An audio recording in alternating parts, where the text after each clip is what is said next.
అధికారంలోకి వచ్చి రాగానే అధికార వికేంద్రీకరణ రాష్ట్రంలో 3 ప్రాంతాలకు న్యాయం చేస్తామంటూ 3 రాజధానుల స్లోగన్ వినిపించింది వైసీపీ. దానిపై అసెంబ్లీలో తీర్మానం చేసి హడావుడి చేసినప్పటికీ ఉత్తరాంధ్ర, కోస్తా, సీమ ప్రజలు దాన్ని స్వాగతించలేదు. 3 ప్రాంతాల్లో జగన్ పార్టీ ఘోర పరాజయం పాలైంది. అయినా రాజధానిపై వైసీపీకి క్లారిటీ వచ్చినట్లు కనిపించడం లేదు. అమరావతి రాజధానిపై ఆ పార్టీ నేతలు ఒక్కొక్కరు ఒక్క మాట మాట్లాడుతుండటం మళ్లీ చర్చనీయాంశంగా మారింది.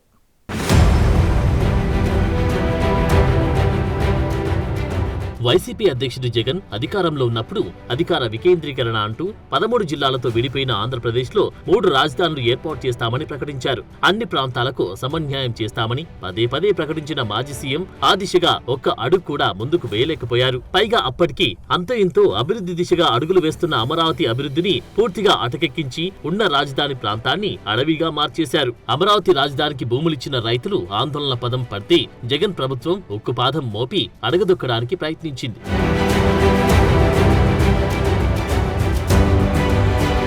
మొత్తానికి అమరావతి రైతులు ఏళ్ల తరబడి ఉద్యమం, రాష్ట్ర వ్యాప్తంగా యాత్రలు చేసిన వైసీపీ ప్రభుత్వం పట్టించుకోలేదు. ఆ క్రమంలో విశాఖను ఎగ్జిక్యూటివ్ చేస్తానన్న జగన్ అక్కడ అభివృద్ధి చేయలేకపోయినా ప్రముఖ రుషికొండను తొలిచేసి మళ్లీ అధికారంలోకి వస్తామన్న ధీమాతో 100 కోట్ల ప్రజాధనంతో అధునాతన ప్యాలెస్ నిర్మించుకున్నారు. మళ్లీ గెలిస్తే అక్కడి నుంచి పాలన సాగించాలని అన్ని ఏర్పాట్లు చేసుకున్నారు. అయితే ఆయన అధికార వికేంద్రీకరణ మంత్రం విఫలమై ఉత్తరాంధ్ర, కోస్తా, రాయలసీమ ప్రాంతాల్లో 3 చోట్ల దారుణంగా ఓటమి పాలయ్యారు.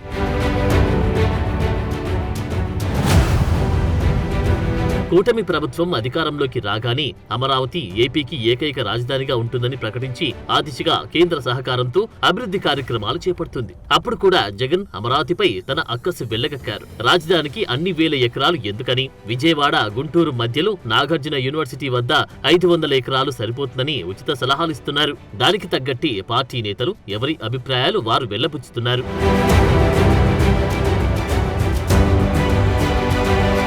తాజాగా వైసీపీ రాష్ట్ర సమన్వయకర్త సజ్జల రామకృష్ణారెడ్డి 2024లో గెలిచి జగన్ మళ్లీ ముఖ్యమంత్రి అయి ఉంటే మాత్రం విశాఖపట్నం నుంచి పాలించేవారని వివరిస్తున్నారు. వచ్చే ఎన్నికల్లో వైసీపీ మళ్లీ అధికారంలోకి వస్తే జగన్ విశాఖకు వెళ్లరని, అమరావతి నుంచి పాలన సాగిస్తారని, అమరావతిలో ఇప్పుడున్న సెక్రటేరియట్ సరిపోతుందని, కొత్తగా భవనాలు కట్టాల్సిన అవసరం లేదని తనదైన వాదన వినిపిస్తున్నారు. విశాఖపట్నం వెళ్లరు, ఇక్కడే ఉంటారు. చంద్రబాబు నాయుడు గారికి మొన్న ఈ మధ్య ప్రెస్ కాన్ఫరెన్స్ లో జగన్మోహన్ రెడ్డి గారు క్లియర్ గా చెప్పారు, మీరు ఏంటి అర్థం ఏంటుంది, అయ్యా లక్షల కోట్లు చేసి రాష్ట్రం మీద బరువు మోపొద్దు, నీకు కావాల్సింది సెక్రటేరియట్కో మిగిలినటి ఉన్నవి సరిపోతాయి, కావాలనుకుంటే ఈ రెండింటి మధ్య ల్యాండ్ తీసుకొని గుంటూరు, విజయవాడ మధ్య కలిపితే మచిలీపట్నం నుంచి ఇక్కడికి 80 కిలోమీటర్స్ ఎంటైర్ ఇదంతా కూడా మెగా సిటీ డెవలప్ అవుతుంది.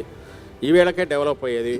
అంతే తప్ప 4 బిల్డింగ్లు కట్టేసి నేను ఐకానిక్ టవర్స్ కడతాను, అది క్యాపిటల్ అనడం అనేది. 2019 ఎన్నికల సమయంలో జగన్ సహా ఆ పార్టీ నేతలంతా ఆంధ్రప్రదేశ్ రాజధాని అమరావతి అన్నారు. అధికారంలోకి రాగానే 3 రాజధానుల ఆలోచన చేశారు. విశాఖ వెళ్లాలనుకుని ఫిక్స్ అయి అమరావతి రాజధాని నిర్వీర్యం చేశారు. 2019 వరకు కూడా జగన్ కు 3 రాజధానుల ఆలోచన లేదు. వచ్చి ఉంటే అప్పుడే చెప్పేవారు. రాజధాని నిర్మాణానికి ఎక్కువ ఎకరాలు అవసరమని, అది ప్రభుత్వ భూమి అయితే బాగుంటుందని ప్రతిపక్షంలో ఉన్నప్పుడు అసెంబ్లీలోనూ చెప్పారు. అందుకే ఆయన తాడేపల్లిలో ప్యాలెస్ కట్టుకున్నారు.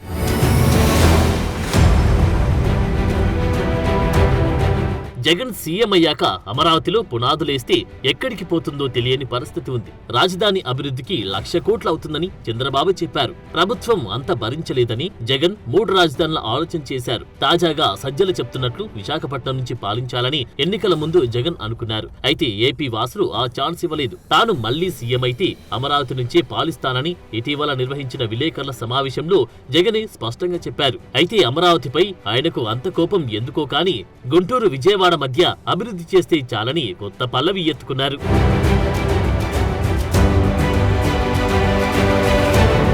ఇప్పటికీ వైసీపీ కీలక నేత ధర్మవరం మాజీ ఎమ్మెల్యే కేతిరెడ్డి వెంకటరామరెడ్డి అమరావతి ప్రాంత వాసులకు ఆగ్రహం తెప్పించేలా అనుచిత వ్యాఖ్యలు చేశారు. ఆ ప్రాంతం చేపలు, రొయ్యల చెరువులు సాగు చేసుకోవడానికి తప్ప రాజధానిగా పనికిరావని వ్యాఖ్యానించిన కేతిరెడ్డి తీవ్ర విమర్శల పాలవుతున్నారు. మీ గోదావరి నది ఏ విధంగా ఉందో అది పొంగి పొర్లుతోంది అక్కడ అమరావతిలో. మీకు మాత్రమే సొంతమవుతుంది అనుకున్న దాన్ని ఏమి చేపలంటారయ్యా, పులస, రేపొద్దున ఖచ్చితంగా 2-3 సంవత్సరాల్లో మీరు అమరావతిలో చూడబోతున్నారు. అప్ స్ట్రీమ్కి ఇవ్వబోతున్నాయి. అదే పులసలను మీకు అమరావతి దాంట్లో మీకు పట్టించి మీ అందరికీ ఇవ్వబోతున్నాయి.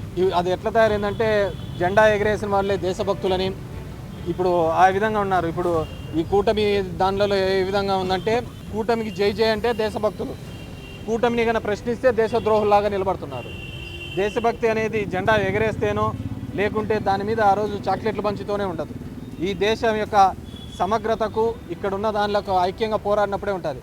ఈరోజు దేశభక్తి ప్రజాస్వామ్యం గురించి మాట్లాడుతున్న వీళ్ళు కోర్టు ఆర్డర్ని ఎందుకు ఇంప్లిమెంట్ చేయడం లేదు, మాట్లాడే వాళ్ళందరూ ఆలోచించుకోవాలి. అలాగే ఇప్పుడు మాజీ మంత్రి అంబటి రాంబాబు తమ అధ్యక్షుడు జగన్ ని మెప్పించడానికి అన్నట్లు అదే వాయిస్ వినిపిస్తున్నారు. రాజధాని కోసం 1,00,000 కోట్లు ఖర్చు పెడుతున్నారని 500 ఎకరాల్లో సరిపోతుందని తెలిపారు. గుంటూరు విజయవాడ మధ్య 500 ఎకరాల్లో రాజధాని నిర్మించాలని వైఎస్ జగన్ సలహా ఇచ్చారని గుర్తుకు చేస్తున్నారు. కాదు కొండవీటి వాగులోనే రాజధాని కడతామంటే వారి ఇష్టమని వివాదాస్పద వ్యాఖ్యలు చేశారు. తాము అధికారంలోకి రావడం ఖాయమని 3 రాజధానులపై పార్టీలో చర్చించి నిర్ణయం తీసుకుంటామని అంబటి రాంబాబు తిరిగి పేర్కొనడం గమనార్హం. జగన్మోహన్ రెడ్డి గారి stand is very clear. Jaganmohan Reddy గారు ఒక మాట చెప్పి మరొకటి చేసేటటువంటి తత్వం కలిగినటువంటి నాయకుడు కాదు. Is a very bold man. జరగబోయే విషయాన్ని చాలా స్పష్టంగా చెప్పారు. అంటే ఇది బెదిరింపని మీరు అనుకుంటే సరిపోదు. లేదు ఈనాడు రాస్తే సరిపోదు, లేదు ఆంధ్రజ్యోతి రాస్తే సరిపోదు, లేదు చంద్రబాబు నాయుడు రాస్తే సరిపోదు, చంద్రబాబు నాయుడు గారు చెప్తే సరిపోదు, లేదు లోకేష్ చెప్తే సరిపోదు. చాలా స్పష్టంగా చెప్పారు. That will reiterate in my press meet also. ఏం చెప్పదలుచుకున్నామంటే మా పార్టీ తరఫున, అయ్యా ఇవాళ చంద్రబాబు నాయుడు గారు కష్టపడి వైఎస్ఆర్ కాంగ్రెస్ ప్రభుత్వంలో మెడికల్ కాలేజీలు నిర్మించి మెడికల్ కాలేజీల ద్వారా పేద ప్రజానీకానికి మేలు చేయాలని ప్రయత్నం చేస్తే మీరొచ్చి అమ్ముకునే కార్యక్రమం చేస్తున్నారు. అయ్యా కొనేవాళ్ళు ఎవరన్నా ఉంటే రండి అని అడుగుతున్నారు. ఆ కొనేవాళ్ళకి చెప్తున్నాం, మీరు తొందరపడి కొన్నారా, మేము అధికారంలోకి వచ్చిన తర్వాత ఈ కొన్నవి క్యాన్సిల్ చేస్తాం అని చెప్తున్నాం. Very bold. దీనిలో ఏమీ సందేహం ఏమీ లేదు.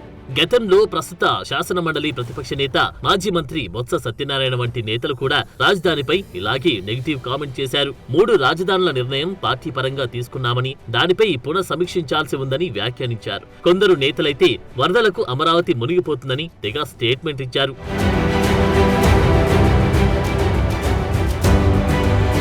ఆ క్రమంలో అమరావతి రాజధానిపై జగన్ రివర్స్ డ్రామా ఆడుతున్నారని మంత్రి సవిత ఫైర్ అయ్యారు. రాజధానిపై 2019 ఎన్నికల్లో ప్రజలను మోసం చేసిన జగన్ 3 రాజధానులంటూ ఏపీని రాజధాని లేని రాష్ట్రంగా మార్చారని విమర్శించారు. గెలిస్తే రాజధానిపై జగన్ ది ఒక మాట, ఓడిపోతే మరో మాట అని స్థానిక ఎన్నికల కోసం జగన్ రాజధాని డ్రామా ఆడుతున్నారని ధ్వజమెత్తారు. ఎన్ని డ్రామాలు వేసినా, ఎన్ని పిల్లి మొగ్గులు వేసినా జగన్ ను జనాలు ఇక ఎప్పటికీ నమ్మరని, సీఎం చంద్రబాబుతోనే రాజధాని కలలు సాకారం అవ్వబోతున్నాయని సవిత స్పష్టం చేశారు.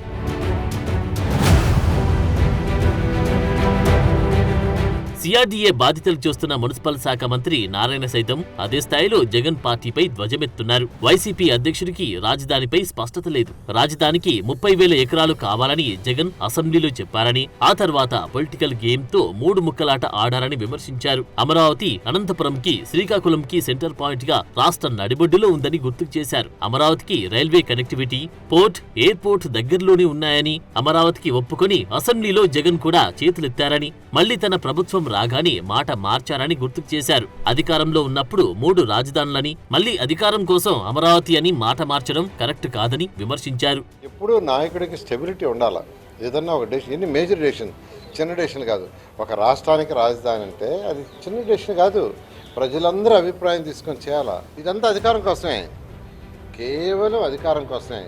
విశాఖపట్నం తర్వాత వచ్చి కర్నూలు ఇక్కడంటే ఆ పక్క ప్రజలు ఓట్లేస్తారు, ఇక్కడ వాళ్ళు వేస్తారు, అక్కడ వాళ్ళు వేస్తారని నాటకం ఆడాడు. అది ఫెయిల్ అయింది. ఇంకెందుకులని మళ్ళీ ఏంటంటే డైరెక్షన్ మార్చాడు. ఇది అసలు పరిపాలన ఏంటంటే స్టెబిలిటీ ఉండాలా. డెసిషన్ తీసుకునే ముందు ప్రజాభిప్రాయం తీసుకోవాలా, ప్రజా పరిపాలన చేయాలా. అంతేకాని రూమ్లో కూర్చొని ఒక 4 అడ్వైజర్లు పెట్టుకొని వాళ్ళు ఇచ్చే డెసిషన్ ప్రకారం చేస్తే ఇట్నే ఉంటాయి. ఈరోజు సజ్జలు చెప్పాడంటే వాడి పార్టీలో బాధ్యతగా చెప్పినట్టే. కాబట్టి వాళ్ళకి స్టెబిలిటీ లేదు. వాళ్ళకి ఏం చేయాలనేది ప్రజాభిప్రాయం తీసుకొని చేయటం ఎప్పుడు. ఎందుకంటే అసెంబ్లీ అనేది ఏంది, రాష్ట్రంలో ఉన్న 175 కాన్స్టిట్యున్సీలో మెజారిటీ కాన్స్టిట్యున్సీ యొక్క వాళ్ళ అభిప్రాయాలు, వాళ్ళ ఆలోచనలు తీసుకొని ప్రజలకు ఉపయోగపడే చట్టాలు చేయటం. అక్కడ చట్టాలు చేసే దగ్గరే చెయ్యెత్తి ప్రభుత్వం బాగానే మళ్ళీ చేయి తీస్తే మొత్తం మీద తొలిసారి ప్రతిపక్షంలో ఉన్నప్పుడు రాజధానికి 1000 ఎకరాలు కావాలన్న జగన్ ఇప్పుడు 500 ఎకరాలు సరిపోతాయని సలహాలు ఇస్తూ ఉండడం చర్చనీయాంశంగా మారింది.